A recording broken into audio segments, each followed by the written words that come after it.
అందరికీ నమస్కారం. Welcome to our channel.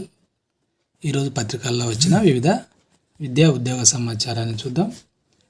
డిఎస్సికి సంబంధించి మొదట చూస్తే డిఎస్సి దరఖాస్తు గడువును ఈ నెల 25వ తేదీ వరకు 12 గంటల వరకు మనకు పొడిగించడం అనేది జరిగింది.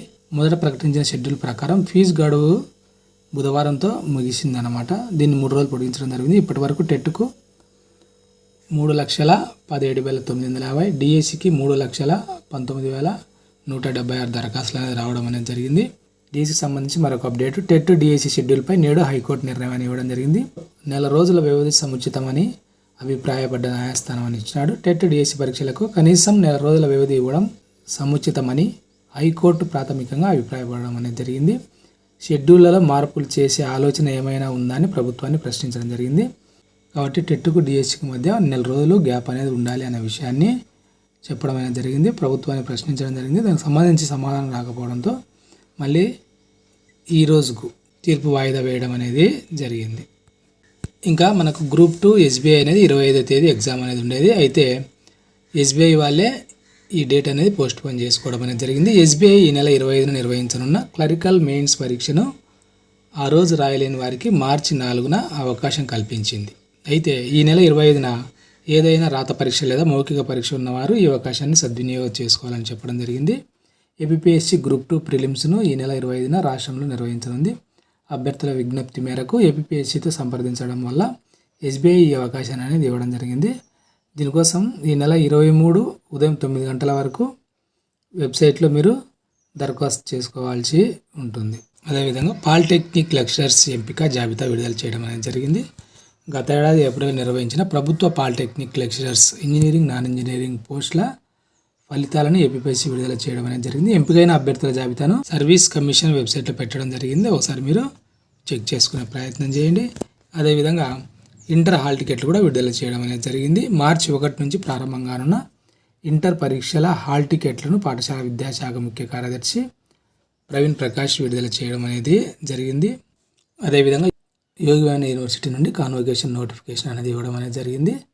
యూనివర్సిటీ 11, 12, 13 కాన్వొకేషన్ను ఏప్రిల్ మంత్లో కండక్ట్ చేయడం అనేది జరుగుతుంది 2024.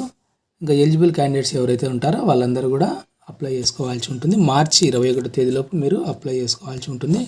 పూర్తి డీటెయిల్స్కు ఒకసారి మీరు వెబ్సైట్ అనేది చెక్ చేసే ప్రయత్నం అనేది చేయండి. అదేవిధంగా ఎడ్జిటి పోస్టులకు బీఈడీ అభ్యర్థులు అనర్హులని ఇవ్వడం జరిగింది. చూడండి, జీవో 4కు అనుగుణంగా ప్రక్రియ చేపట్టాలని ఇచ్చినాడు.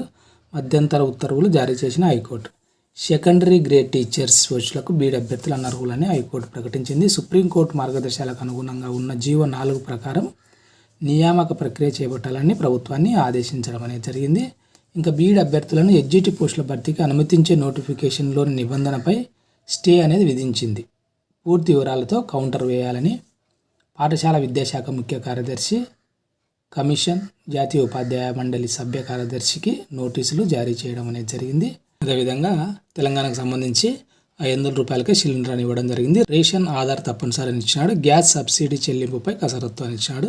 అర్హులైన వారి గృహ అవసరాలకు 500 రూపాయలకి గ్యాస్ సిలిండర్ పథకం అమలుకు కసరత్తును ప్రభుత్వం ముమ్మరం చేయడం అనేది జరిగింది. రేషన్ కార్డు ఉన్న వారికి ఈ పథకాన్ని వర్తింపజేయనున్నట్లు ప్రభుత్వం ఇప్పటికే స్పష్టం చేయడం జరిగింది. రాష్ట్ర వ్యాప్తంగా 1.20 కోట్ల కనెక్షన్లు ఉండగా అందులో రేషన్ కార్డు ఉన్న కుటుంబాల సంఖ్య 89.99 లక్షలు. ఈ కుటుంబాలు గత 3 ఏళ్లలో ఉపయోగించిన గ్యాస్ సిలిండర్ల సగటును పరిగణలోకి తీసుకోవాలని ప్రభుత్వం నిర్ణయించినట్లు విశ్వసనీయ సమాచారం.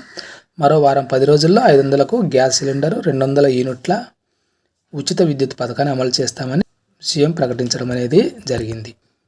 నెక్స్ట్, సింగరేణిలో 485 పోస్టుల భర్తీకి గ్రీన్ సిగ్నల్ అని ఇవ్వడం జరిగింది. వివరాలు చూస్తే నేడు నోటిఫికేషన్ జారీ చేయాలని ఉప ముఖ్యమంత్రి బట్టి ఆదేశాలను ఇవ్వడం జరిగింది. సింగరేణి సంస్థలో కొత్తగా 317 ఉద్యోగాలను, నేరుగా మరో 168 పోస్టులను అంతర్గతంగా భర్తీ చేసేందుకు గురువారం నోటిఫికేషన్ జారీ చేయాలని ఉప ముఖ్యమంత్రి, విద్యుత్ శాఖ మంత్రి బట్టి విక్రమార్క ఆదేశాలు జారీ చేశారు. బుధవారం సింగరేణి ఉన్నతాధికారులతో సచివాలయంలో ఆయన సమీక్ష నిర్వహించడం జరిగింది.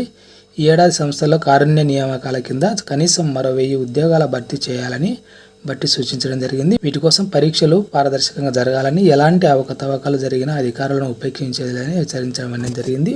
కారుణ్య నియామకాల కింద ప్రస్తుతం పనిచేస్తూ విధులకు అనర్హత పొందిన వారికి కనీస వయో పరిమితిని 35 నుంచి 40 ఏళ్లకు పెంచాలని సింగరేణి సీఎండి బలరాంను ఆదేశించారు. అదేవిధంగా ఇందాక చెప్పుకున్నట్టు 500కే సిలిండర్ అని ఇచ్చినాడు.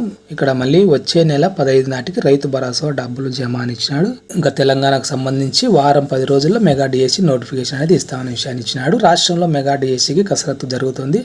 సుమారు 11,000కు పైగా టీచర్ పోస్టులతో వారం 10 రోజుల్లో డిఎస్సి నోటిఫికేషన్ రానున్నట్టు తెలుస్తోంది. ఇప్పటికే ప్రభుత్వానికి పాఠశాల విద్యాశాఖ ప్రతిపాదనలు అనేది పంపించడం జరిగింది. ప్రభుత్వం గ్రీన్ సిగ్నల్ ఇవ్వగానే ఈ నోటిఫికేషన్ అనేది ఇస్తామనే విషయాన్ని ఇవ్వడం అనేది జరిగింది. అది ఫ్రెండ్స్, వివిధ ఎడ్యుకేషన్ అప్డేట్స్. ఈ వీడియో మీకు ఉపయోగపడుతుంది అనిపిస్తే తప్పకుండా లైక్ చేయండి. ఇంకా మీ ఫ్రెండ్స్ కూడా షేర్ చేయండి, వాళ్ళకి ఉపయోగపడుతుంది అనిపిస్తే. ఇలాంటి ఎడ్యుకేషన్ అప్డేట్స్ మిస్ కాకుండా ఉండడానికి ఛానల్ను సబ్స్క్రైబ్ చేసుకోండి. Thank you.